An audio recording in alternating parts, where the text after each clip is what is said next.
Good day everybody, welcome back to another episode of It's a Dire Thing. Again, I don't know why I keep saying episodes like as if it's a TV show, but anyways, yeah, let's see. This is not really a video that I really wanted to broadcast and show out there, but I think it would probably be somewhat important and helpful to some of you viewers. As you can see from the title, it is kind of like a scam warning for fake knockoff iPhones.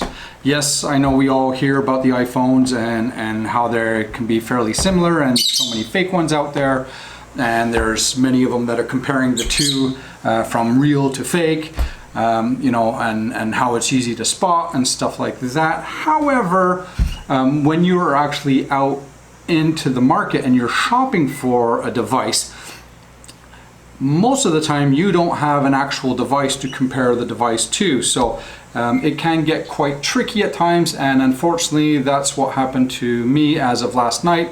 I was unfortunately a victim of this scamming of iPhones.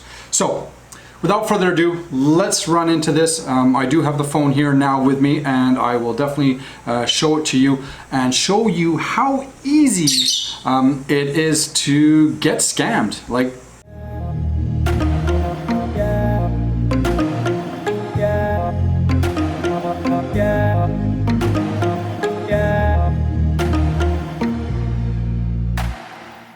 even though you cross all your T's and dot your I's and you inspect everything and you look into everything, as much as I do when it comes to purchasing electronic devices, especially Apple, over the many years that I've been purchasing these things, even I got screwed. So, long story short here, I was out shopping for the new, or fairly recent iPhone XS Max, which is what you see here. So I've been out shopping for quite some time in regards to this product. However, I refused to pay the big bucks from the Apple Store, where that's almost $2,000 here up in Canada. So there are definitely plenty of used products out there on the market, and there's also plenty of new products out there on the market at much more decent pricing. Like I said, I've been purchasing quite a bit of phones. I'm currently still running my iPhone 8 Plus for the past year and a half, and I've been using Apple products all the way since the Apple III. So,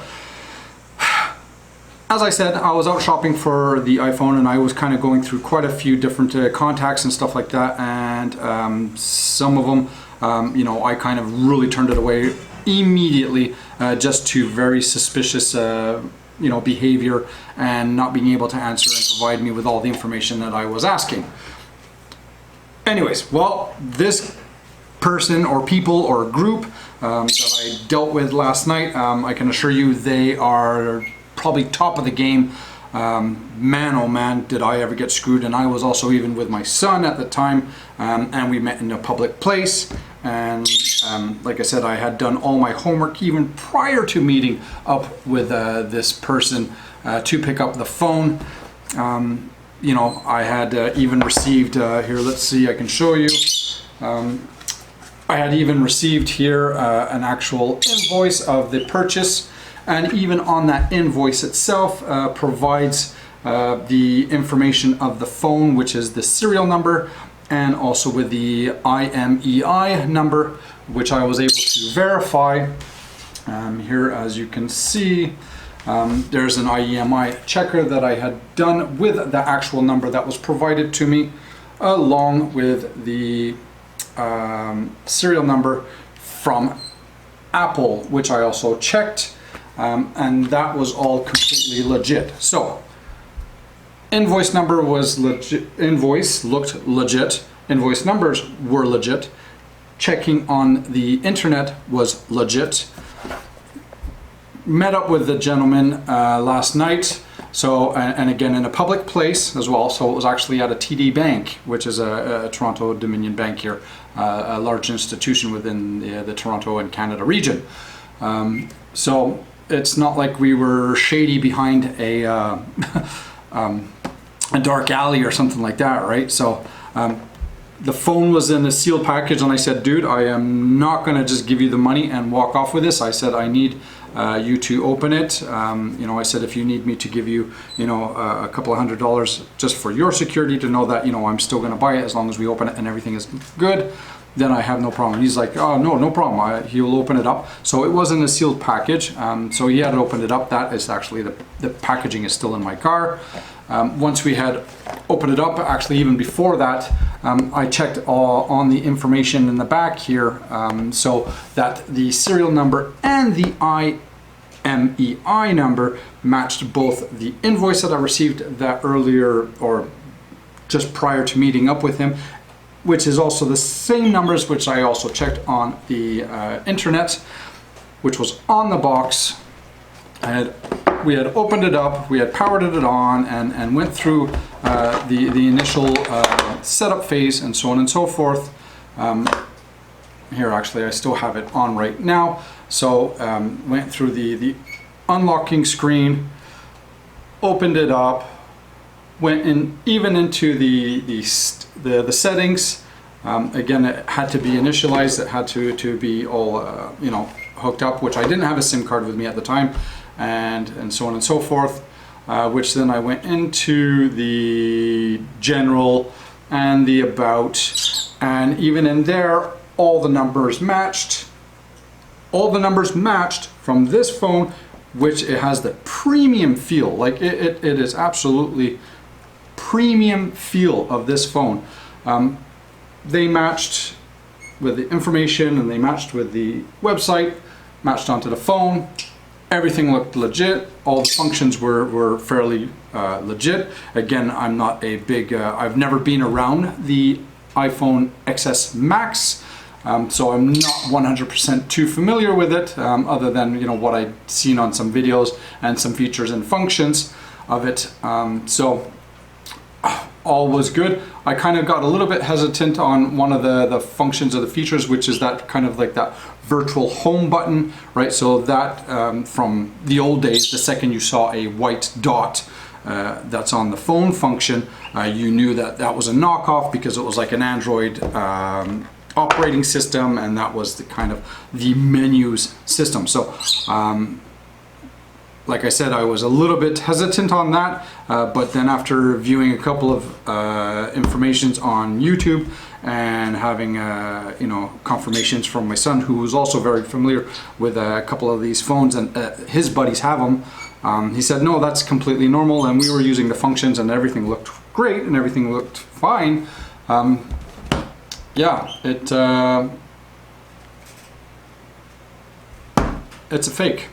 It's a knockoff. So the only way that I actually got to realize that I had been screwed, I'm sorry, my language, that I was completely, yeah, screwed, is when I went to go and connect it to iTunes. So I had got home, everything was done. I went to sync this one and back it up so I can transfer all my data onto this, over onto this.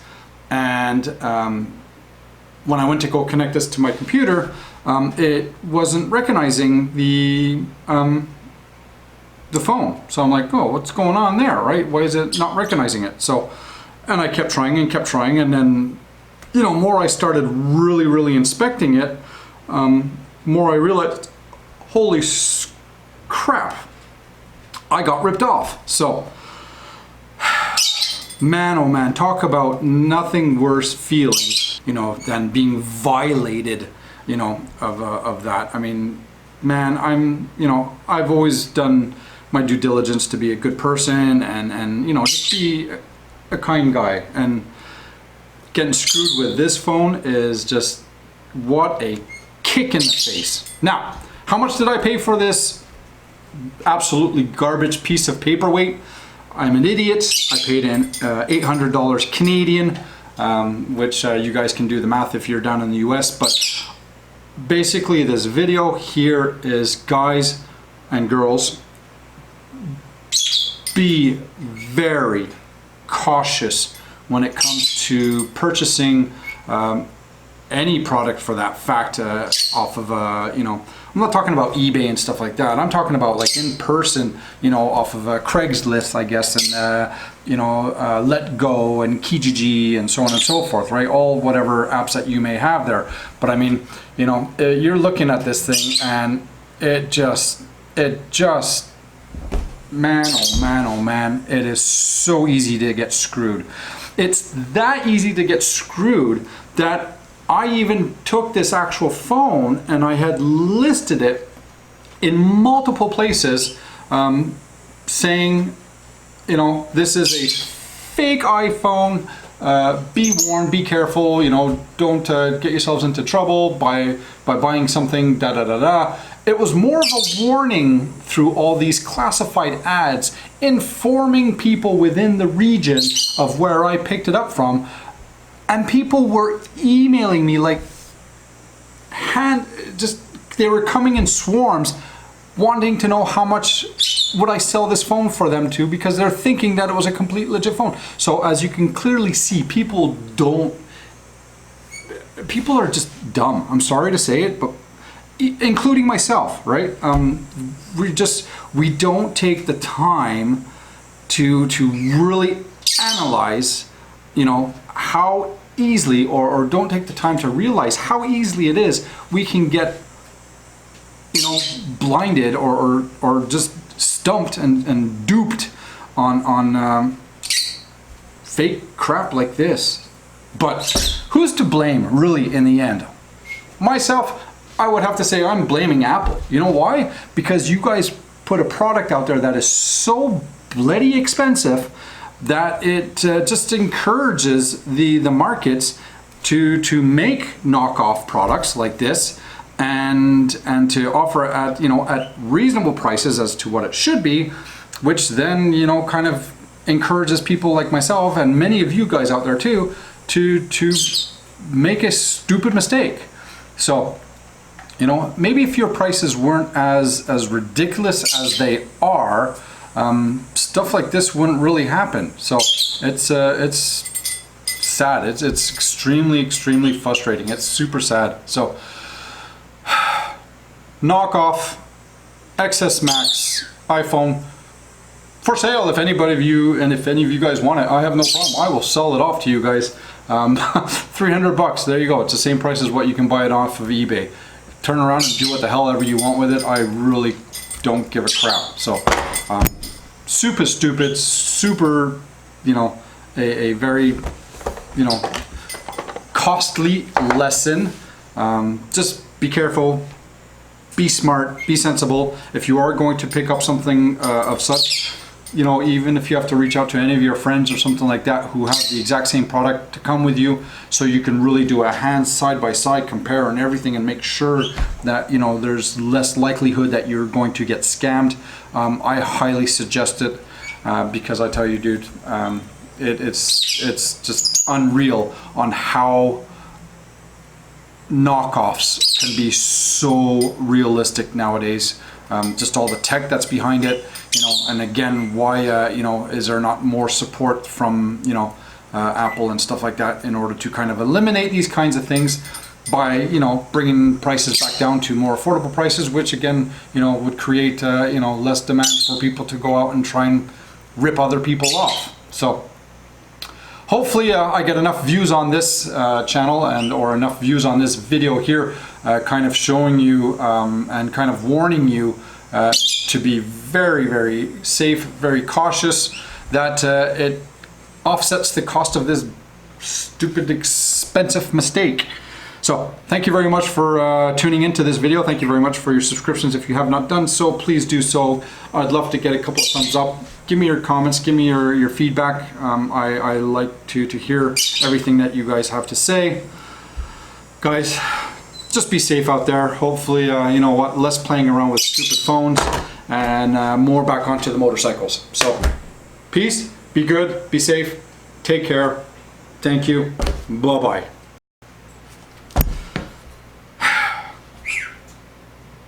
I'm so mad at myself. It's been 24 hours now, and I still just can't get over the feeling of being ripped off like that. Like that's just the worst feeling in the world. It's just absolutely disgusting, frustrating.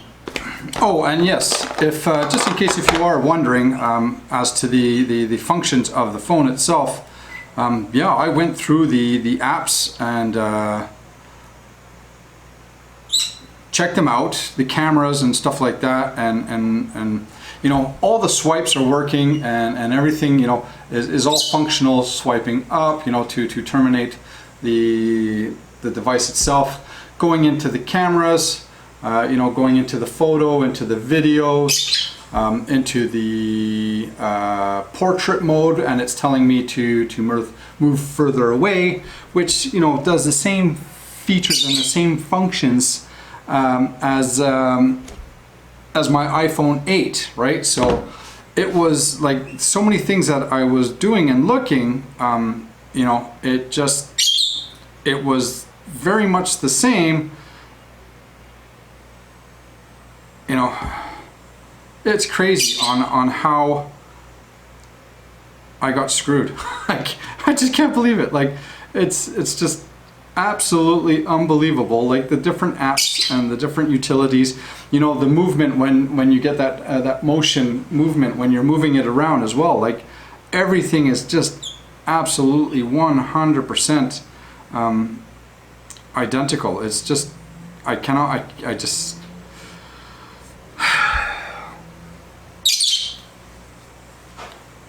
so frustrating, guys. Absolutely just super duper stupid frustrating. You know, going into FaceTime and you know, having to sign into your iTunes account and stuff like that. It's just, it's mind-boggling on how much effort and how much, you know, tech is put into this music app, right? So I mean, again, it's so just spot on same on how much, you know, this knockoff gets to. Sorry again, my language. You really got to be careful.